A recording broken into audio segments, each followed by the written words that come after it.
records selectively. That is what that is what challenges me. The quagmire for me is I don't understand. If you come and table a report, obviously there must be some subsequent actions. And I want to also, this is one matter that I really hope we can put to permanent closure, Mr. Speaker. When I was campaigning in 2013, in Mombasa, there were billboards put up. Don't vote the Baron, vote change. Mr. Speaker, let me begin with that report.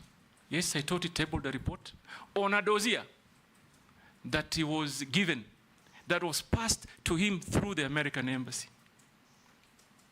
What normally happens is that when you table or pass a dossier, it is investigated, I believe. It is worked on. So that happened. The late Honorable Saitoti, may the Almighty rest his soul in eternal peace, came back to Parliament with a report. He came back to Parliament and tabled a report of investigation and the outcome. And it was a multi-agency, almost international investigation that clearly stated, and I'm going to only speak for myself, that no iota of evidence was found against me. Mr. Speaker, let me put it this way. I'm not a fool. I come from a family that is blessed with businesses. And I am thankful to Almighty for what I have. So number one, that investigation was concluded. Number two, Honorable Emasi, first term as governor, I was the greatest critic of the Jubilee administration. Had lots of personal altercation. They came after me in businesses, in many fronts. Don't you think for a minute, if I was involved in any illegal activity, I would have survived that regime? They would quickly have used it to, like they say, I remember, I'm sorry, Mr. Speaker, just indulge me a minute.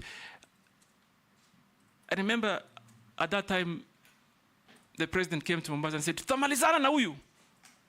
They would have used it. So please, Kenyans, I want to assure you here today that I do clean business.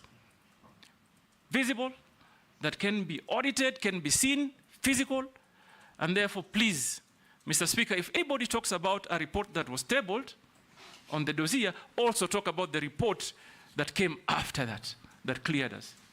And I am particularly interested because first point for me to call and try and interest investors to come, I am planning to go to the United States. They are known for big investments in mining, and it is my plan to go and engage them, interest companies from the United States. The same Americans gave you a visa to accompany me as foreign minister to the US. Exactly, Mr. Speaker, just after that. In fact, yes. Just after the day I went. Immediately after that. And I've been to America many times, and I intend to continue to go to America, because America really, Mr. Speaker, I think we're going to be looking that way to get investors to come and invest, particularly in the areas of mining. So, Mr. Speaker, that matter, again, I hope it comes to permanent closure. Because it's all like education, it comes up only when they're seeing an opportunity.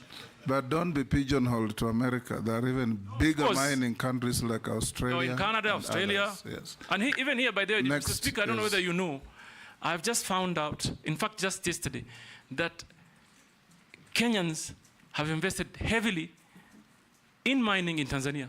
So even here, we have them. Are you talking about me? Daud Murugara, order nominee, no altercations with members. Daud Murugara, then Owen, in that order. Thank you, Mr. Speaker.